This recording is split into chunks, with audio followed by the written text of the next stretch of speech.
శ్రీ మహాగణాధిపతయే నమః. ఈరోజు మనం అశ్విని నుంచి రేవతి వరకు ఉన్నటువంటి 27 నక్షత్రాల్లో జన్మించిన జాతకుల యొక్క జనన కాల విశేషాలను తెలుసుకోవడంలో భాగంగా అశ్విని నక్షత్రంలో జన్మించినటువంటి జాతకుల రహస్యాలు ఏమిటి, అంటే వాళ్ళ జీవితంలో ఎటువంటి రహస్యాలు ఉంటాయి, వాళ్ళు ఎటువంటి లక్షణాలని కలిగి ఉంటారు, ఏ రకమైనటువంటి పనులు చేస్తారు, ఎవరిని వివాహం చేసుకోవాలి, ఇటువంటి అనేక అంశాల గురించి ఇప్పుడు మనం కూలంకషంగా తెలుసుకోవటానికి ప్రయత్నం చేద్దాం. మొట్టమొదట అశ్విని నక్షత్ర జాతకులు అని ఎవరిని అంటారంటే, పుట్టిన నెల, తేదీ, సంవత్సరం, జన్మ సమయాన్ని బట్టి పంచాంగరీత్యా గణన చేసేటప్పుడు ఆ రోజున అశ్విని నక్షత్రం కనుక జరుగుతూ ఉంటే వాళ్ళందరూ కూడా అశ్విని నక్షత్ర జాతకుల కింద పరిగణించబడతారు. ఈ అశ్విని నక్షత్రం అనేటువంటిది కేతుగ్రహ నక్షత్రం. అలాగే ఈ అశ్విని మేష రాశిలో ఉంటుంది. మేషాది 12 రాశుల్లో మేషరాశిలో ఉంటుంది. మేషరాశి అధిపతి కుజుడు. కనుక ఈ అశ్విని నక్షత్రంలో జన్మించినటువంటి వాళ్ళందరి మీద కుజకేతువుల యొక్క ప్రభావం చాలా ఎక్కువగా ఉంటుంది. ఇక ఎవరికైతే పుట్టిన తేదీ వివరాలు తెలియవో వాళ్ళు చేయవలసిందల్లా వాళ్ళ పేర్లను మొట్టమొదటి అక్షరాన్ని కాస్త గమనించండి. ఆ అక్షరం కనుక చూ, చే, చో, లా అయ్యుంటే వాళ్ళందరూ కూడా అశ్విని నక్షత్ర జాతకుల కింద పరిగణించబడతారు. ఉదాహరణ చెప్పాలంటే చూడామణి, చెగువెర, చౌడేశ్వరి, లాహిరి ఇటువంటి పేర్లు కలిగిన వాళ్ళందరూ కూడా అశ్విని నక్షత్రం మేషరాశి జాతకుల కింద పరిగణించబడతారు. ఇక ఈ అశ్విని నక్షత్రంలో గనక శిశు జననం జరిగేటట్లయితే ఇది శాంతి నక్షత్రం కనుక తండ్రికి శిశువుకు ఇద్దరికీ కొంత దోషం ఉంటుంది కనుక తప్పనిసరిగా నవవిధ శాంతి పరిహార క్రియల్ని శిశువు జన్మించినప్పుడు జరిపించుకోవాలి. అది స్త్రీ శిశువైనా సరే, పురుష శిశువైనా సరే. వాటితో పాటుగా నవగ్రహ శాంతి, తైలావలోకనం ఇటువంటి వాటితో పాటుగా మరి ముఖ్యంగా వాళ్ళ శక్తి మేరకు సువర్ణదానం కూడా చేయాలి. అంత దోషభూయిష్టమైనటువంటి నక్షత్రం. అంటే ఈ నక్షత్రంలో జన్మించిన వాళ్ళందరికీ దోషాలు ఉంటాయి అని మాత్రం అనుకోవద్దు. ఇది జనన కాలంలో ఉన్న దోషం తప్ప వాళ్ళ జన్మ జాతకంలో ఉన్న దోషం కాదు అనేటువంటి అంశాన్ని కాస్త జాగ్రత్తగా పరిశీలించాలి. ఈ అశ్విని నక్షత్రంలో జన్మించినటువంటి వాళ్ళు చాలామంది సినిమా యాక్టర్స్గా, రాజకీయ నాయకులుగా, మంచి స్థానాల్లో నెంబర్ 1 ప్లేసెస్లో ఉన్నటువంటి వాళ్ళు ఉన్నారు. అలాగే పెద్ద ఇండస్ట్రియలిస్ట్స్, పెద్ద వ్యాపారవేత్తలు, మంచి సైంటిస్టులు, ఇంజనీర్లు, రచయితలు, డాక్టర్సు ఇటువంటి ఎన్నో రకాల రంగాల్లో నెంబర్ 1 ప్లేస్లో ఉన్నటువంటి వాళ్ళు ఎక్కువ మంది ఈ అశ్విని నక్షత్ర జాతకులుగా ఉండటం గుర్తించడం జరుగుతోంది. వీళ్ళలో ఎక్కువగా చార్టెడ్ అకౌంటెంట్స్ కూడా ఉంటారు. సేల్స్ రంగంలో ఉండేటువంటి వాళ్ళు, సేల్స్ మేనేజర్స్ ఇలాంటి వాటిల్లో కూడా ఎక్కువగా వీళ్ళు ఉండే అవకాశాలు ఉన్నాయి. కొద్ది మంది మాత్రం ఎవరైతే కుజకేతువుల యొక్క దుస్థాన ప్రభావానికి గురవుతారో, అంటే కుజకేతువులు వాళ్ళ జన్మజాతకంలో దుస్థానాల్లో అంటే చెడ్డ స్థానాల్లో ఉన్న, నీచబట్టి ఉన్న ఇటువంటి పరిస్థితుల్లో ఉన్నప్పుడు వాళ్ళు మాత్రం కొద్ది మంది స్మగ్లింగ్ వ్యాపారం చేసేటువంటి వాళ్ళు కూడా ఉంటారు. అంటే బంగారం స్మగ్లింగ్ కావచ్చు, ఇంటర్నేషనల్ గూడ్స్ స్మగ్లింగ్ కావచ్చు, అంటే చట్టానికి వ్యతిరేకమైనటువంటి వ్యాపారాలు చేసేటువంటి వాళ్ళు కూడా కొద్దిమంది ఈ నక్షత్రంలో జన్మించిన వాళ్ళు అయి ఉంటారు. అయితే వీళ్ళు ఏది ఏమైనప్పటికీ కూడా వీళ్ళు జీవితంలో పైకి రావాలి అంటే ముఖ్యంగా వీళ్ళు వాళ్ళ యొక్క స్వశక్తినే నమ్ముకుంటారు, కానీ రికమెండేషన్స్ని మిగతా వేటిని కూడా పెద్దగా నమ్ముకోరు.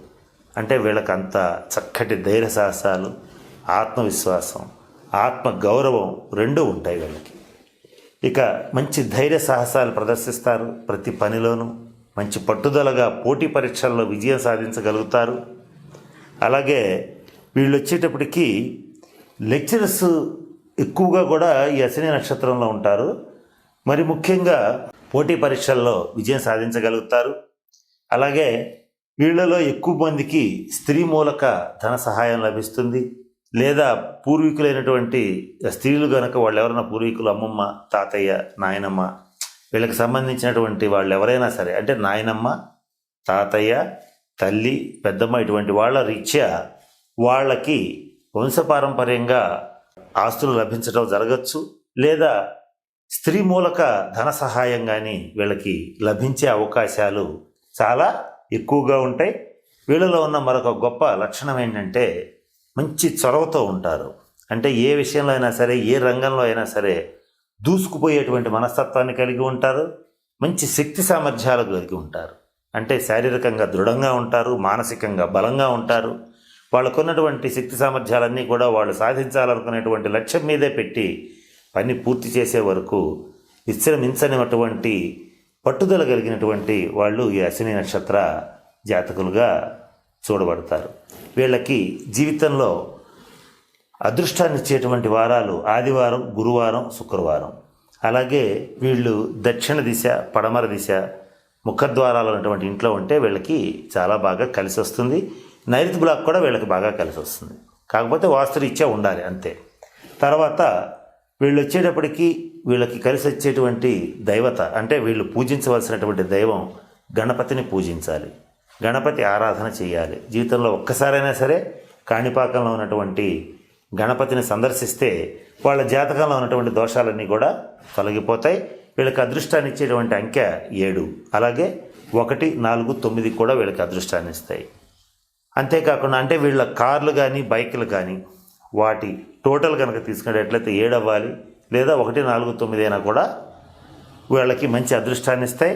వీళ్ళకి అదృష్టాన్ని ఇచ్చేటువంటి రంగు blood red colour, silver colour, pink colour, cream colour. ఇటువంటివి వీళ్ళకి మంచి అదృష్టాన్ని ఇస్తాయి.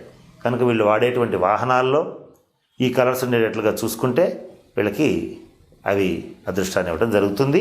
తర్వాత ప్రతి నెలలో కూడా 7వ తారీఖు, 16, 25, 1, 10, 19, 28, 4, 13, 22, 9, 18, 27 తారీఖులు బాగా కలిసి వస్తాయి.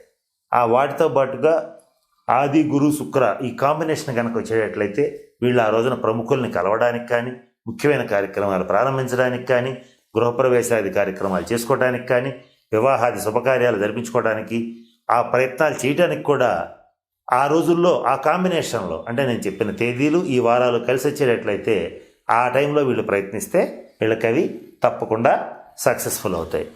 ఈ అశ్విని నక్షత్రం అనేటువంటిది దేవగడానికి సంబంధించినటువంటిది. ఏది ఏమైనప్పటికీ ఈ 27 నక్షత్రాల్లో ఈ లౌకికమైనటువంటి వ్యవహారాల్లో తప్పనిసరిగా సక్సెస్ అయినటువంటి మనుషుల జాబితా తీసుకుంటే వాళ్ళలో అశ్విని నక్షత్ర జాతకులు చాలా ఎక్కువగా ఉండడం అనేటువంటిది తటస్థిస్తుంది. వీళ్ళకి ఎక్కువగా శిరోవేదన, కంటి బాధలు, పంటి బాధలు, నడుము నొప్పి, స్పైనల్కి సంబంధించినటువంటి సమస్యలు ఎక్కువగా వీళ్ళని ఇబ్బంది పెడుతూ ఉంటాయి. సహజంగానే వీళ్ళు చాలా ఆరోగ్యవంతులు. వయసు వచ్చే కొద్దీ ఇటువంటి బాధలు ఏర్పడతాయి. చిన్నతనంలో జ్వరబాధ ఎక్కువగా ఉంటుంది. అంటే తరచుగా జ్వరం రావటం, టైఫాయిడ్, జాండీస్ వంటివి రావటం ఇలాంటివి జరిగే అవకాశాలు ఉంటాయి. ఏది ఏమైనప్పటికీ ఈ అశ్విని నక్షత్రంలో జన్మించిన వాళ్ళలో అత్యంత ప్రముఖులు ఉంటారు. అంటే సైంటిస్టులు, ఇస్రోలో పనిచేసేటువంటి సైంటిస్టులు, రసాయన శాస్త్రవేత్తలు, ఇట్లా అనేక రంగాల్లో ఏ రంగంలో ఉన్నా సరే వాళ్ళు నెంబర్ 1 పొజిషన్లో ఉండేటువంటి పరిస్థితి ఉంటుంది. కనుక వీళ్ళు దాదాపుగా జీవితంలో బాగా సక్సెస్ అయ్యే అవకాశాలే ఎక్కువగా ఉన్నాయి. వైవాహికపరమైన జీవితంలో అశ్విని నక్షత్ర జాతకులు చాలా అదృష్టవంతులు. పురుషుల కన్నా స్త్రీలకు ఇంకా బాగుంటుంది వైవాహిక జీవితం. ఇక వీళ్ళు మరి ముఖ్యంగా చెప్పాలంటే వీళ్ళకి దాదాపుగా ఎర్లీగానే మ్యారేజ్ అవుతుంది. సంతానం కూడా ఎర్లీగానే అంటే తొందరగానే కలుగుతుంది. తర్వాత వీళ్ళు ఎటువంటి పరిస్థితుల్లోనూ అశ్విని, మఖ, మూల నక్షత్రాల వాళ్ళని కానీ, అలాగే పూర్వభాద్ర, పునర్వసు, విశాఖ నక్షత్రాల వాళ్ళని కానీ, అనురాధ, జ్యేష్ఠ నక్షత్రాల వాళ్ళని కానీ, హస్త నక్షత్రం, చిత్తా నక్షత్రం వాళ్ళని కానీ వీలైనంతవరకు చేసుకోకుండా ఉండటం మంచిది. చేసుకుంటే కొద్దిపాటి భేదాభిప్రాయాలు వచ్చే అవకాశాలు ఉంటాయి. ఏది ఏమైనప్పటికీ అశ్విని నక్షత్ర జాతకులు చాలా అదృష్టవంతులు. వీళ్ళకి తగిన శాంతి పరిహార క్రియలు జరిపించుకోవాలి. 27 సంవత్సరాల తర్వాత నుంచి అభివృద్ధి పథంలో బాగా ముందుకు వెళ్ళగలుగుతారు. 40 ఏళ్ళు వచ్చేటప్పటికి ఒక ఉన్నతమైన ఉచ్చస్థితికి వచ్చేస్తారు ఆటోమేటిక్గా. కనుక అన్నీ బాగుంటాయి. ఒకవేళ వీళ్ళలో ఎవరికైనా సరే కొద్దిపాటి దోషాలు, ఆటంకాలు ఉంటే వాళ్ళు తగిన శాంతి పరిహార క్రియలు జరిపించుకునేటట్లయితే తప్పనిసరిగా సక్సెస్ అవుతారని చెప్పడంలో సందేహం లేదు. కనుక నేను చెప్పిన అన్ని అంశాలను దృష్టిలో పెట్టుకుని అశ్విని నక్షత్ర జాతకులందరూ చక్కగా అష్టైశ్వర్యాలతో భోగభాగ్యాలతో ఉండాలని మనస్ఫూర్తిగా పరమేశ్వరుని ప్రార్థిస్తూ సెలవు తీసుకుంటున్నాను. స్వస్తి.